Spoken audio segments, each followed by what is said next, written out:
আসসালামু আলাইকুম। কিসের আসসালামু আলাইকুম?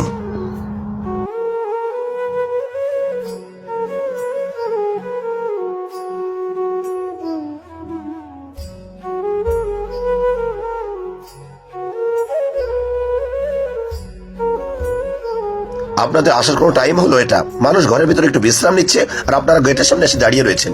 সবাইকে আপনাদের মতো অবসর নাকি? আপনারা অবসর আছেন, যান কোনো কাজ খুঁজেন।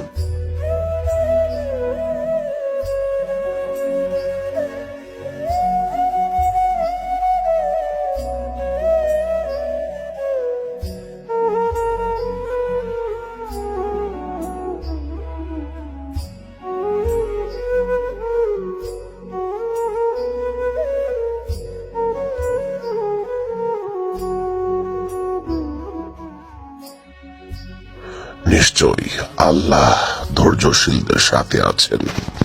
الله مع الصابرين. أسمو وأجتاز السماء جلالا فأزيد أسراب الغيوم.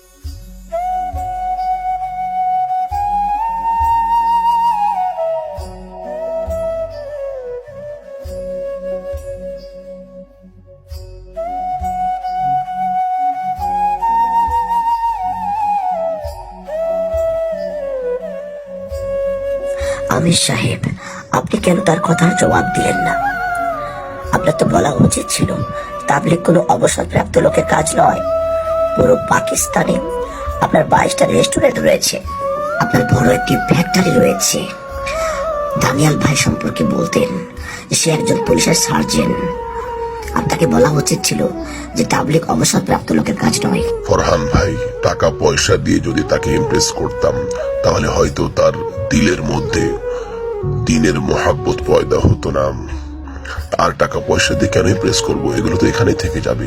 সে আমাদেরকে ধাক্কা দিয়েছে, কথা শুনিয়েছে, আমরা ধৈর্য ধরেছি আল্লাহর সন্তুষ্টির জন্য। হয়তো আমাদের এই ধৈর্য তাকে কবুল করে নিবে এবং তাকে মসজিদে নিয়ে আসবে। ঠিকই বলেছেন আমির সাহেব, আপনার এই ধৈর্য আমাকে অক্ষম করে আমাকে মসজিদে নিয়ে এসেছে। আপনাদেরকে আমি ধাক্কা মেরেছি, তাড়িয়ে দিয়েছি, তারপর আমি ভাবতেছিলাম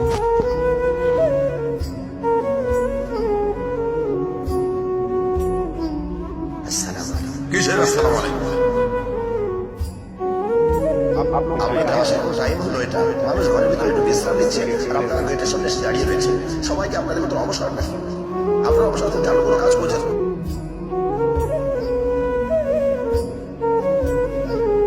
সব থেকে আরেক লোক আপনারা যাদের খুব খেয়ে দিয়ে কাজ নেই।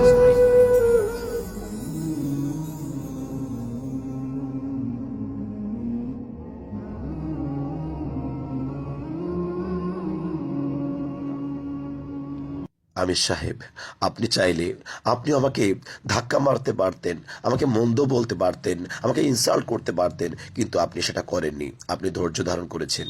আমি মনে করছি আপনার এই ধৈর্যই আমাকে মসজিদে নিয়ে আসছে, আর আমি এই সুন্দর ইসলাম ধর্মকে গ্রহণ করে নিচ্ছি। এখন থেকে আপনাদের সাথে আমি আছি। सुभान अल्लाह। चल दीन की तबलीग में चलने का मजा देख, अल्लाह के रास्ते में निकलने का मजा देख। चल